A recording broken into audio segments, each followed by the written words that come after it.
Bienvenue tous. You're watching France 24. Time now for our international press review. And our journalist who's been scouring the world's front pages is Eve Irvine. Eve, where would you like to start with us this morning?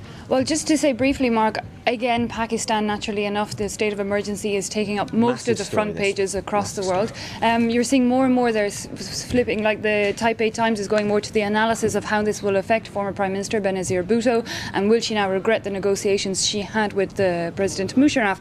But seeing as how it's been in your press review for the last 3 days running, I thought we'd move on to another top story here in France this morning, that of French President Nicolas Sarkozy's trip to the US.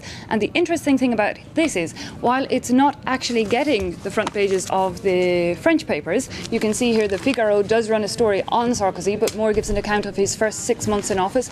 It talks of the current problems he's having with fishermen who want help given rising petrol prices.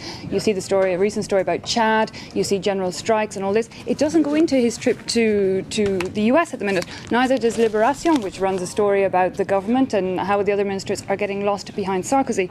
And while this might not be strange in itself, the interesting thing is the New York Times had a picture of Nicolas Sarkozy in a story about his trip on the top part of their website for much of this morning, saying that his whirlwind into Washington is very much a diplomatic symbol of trying to bring the two countries back together.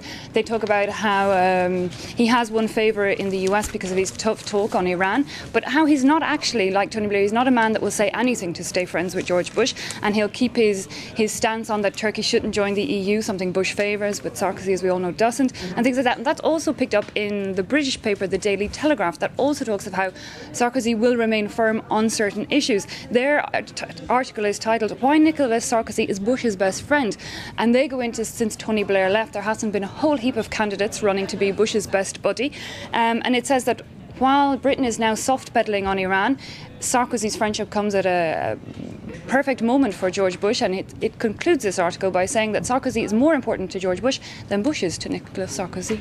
It's an interesting take on things. Now, moving on to our next topic. What is it? Well, yesterday we saw the EU progress report on Turkey's accession to the Union.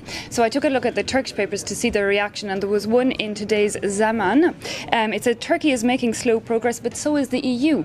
And the article accepts the points made that the EU said that Turkey's going to have to do more about freedom of expression and this infamous Article 301.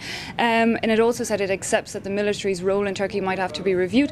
But it goes on to say that actually the EU has been stalling a lot. There's been no new chapters open for negotiations since June, and it mostly puts the blame on Nicolas Sarkozy again, saying that he's holding the talks hostage. And they say that the EU should maybe do a progress report on themselves. Interesting stuff indeed.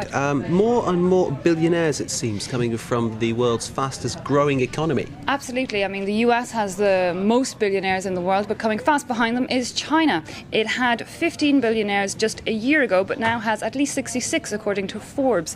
This article notes that while in America Bill Gates, all the billionaires are quite famous, in China they remain quite anonymous, and they say that could be because the per capita income is less than $1,000 a year, so, you know, it's a bit iffy there. But the best part of this article, for me anyway, was that the richest person in China, a 26-year-old worth $16 billion, that's more than Rupert Murdoch, is a woman.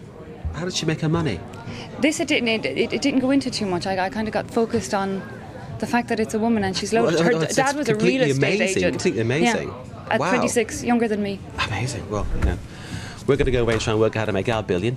You do the same thing. Give it France 24. Stay with us.